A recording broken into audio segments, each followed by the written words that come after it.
Ciao, io sono Giacomo e questa è...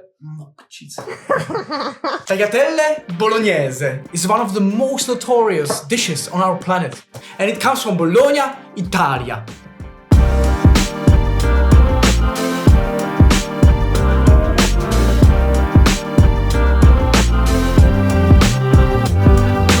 It takes a long time to prepare this fantastic heaven on a plate. Per naturale... Naturalmente. Naturalmente... Cappuccino. Wow.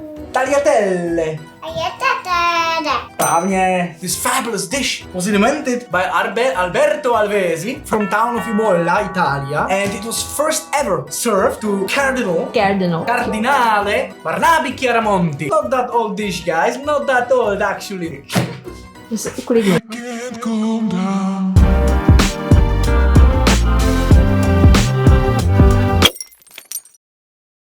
So we're gonna start with getting a small bowl and a peeler. Then get your carrot ready and give it a peel. Now cut these into 1/5 inch slices so you can dice the carrots afterwards. This is our new slow motion.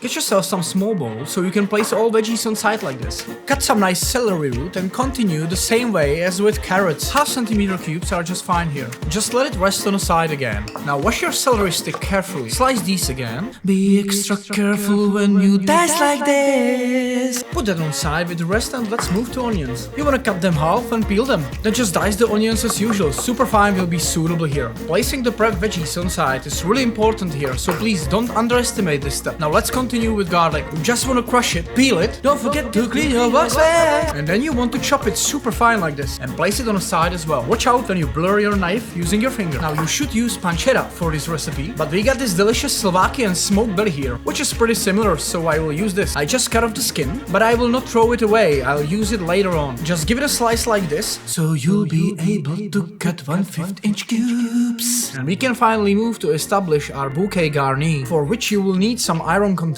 This one is for making tea. So you just stuff that with bay leaf, allspice and whole pepper. You need to make sure it's closed firmly and double check so it can't open while cooking. But then you'll get ready your Doppio Concentrato.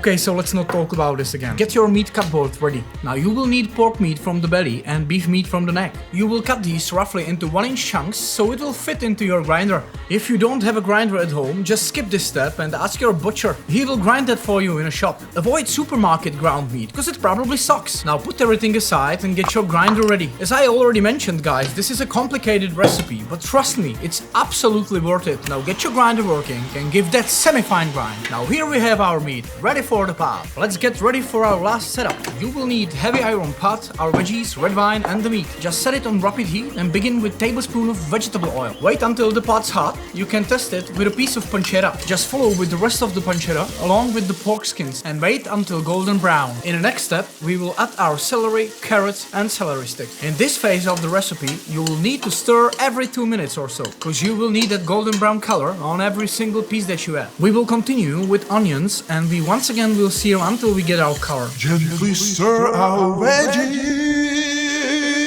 Next we put our garlic in, but this time we wait just only 1 minute or so. Quickly followed with our meat. Now get your potato masher and roughly smoosh the meat round. Make sure to put every piece of meat back to the pot. Now you need to mix that properly, followed with sea salt.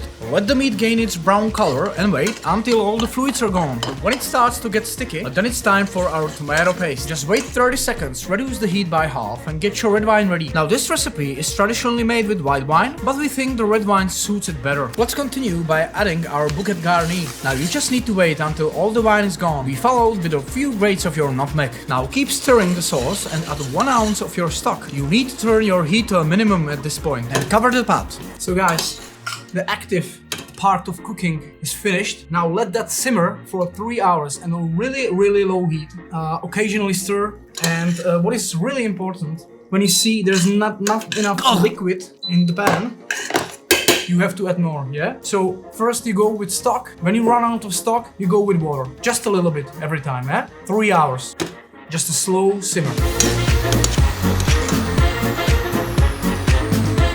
After 3 hours, it's finally finished. As you can see, the ragu is well incorporated. It's almost without fruits now. Just the fat, just the taste, you know. This is exactly how it should look like.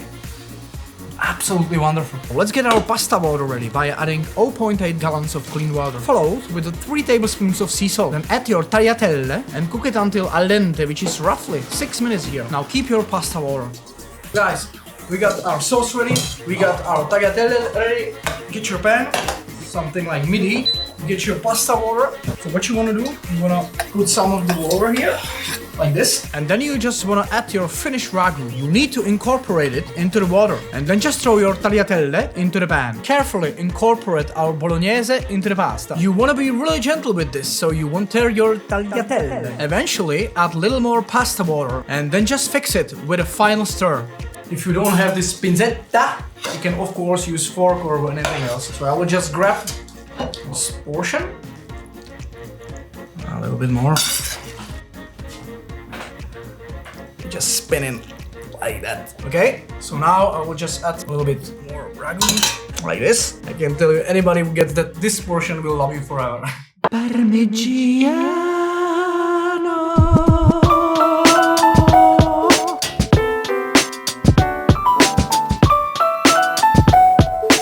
So, after a whole day, let's try. Oh, look.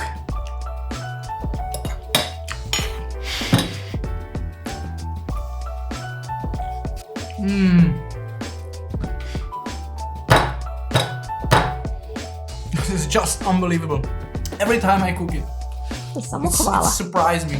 The taste is so complex. Here you go.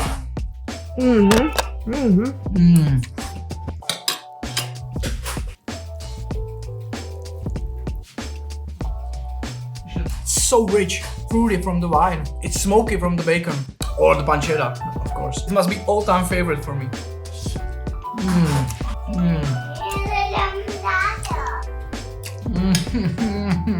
Uklidni se. Bylo to dobrý? Tak to dobrý? Stavím.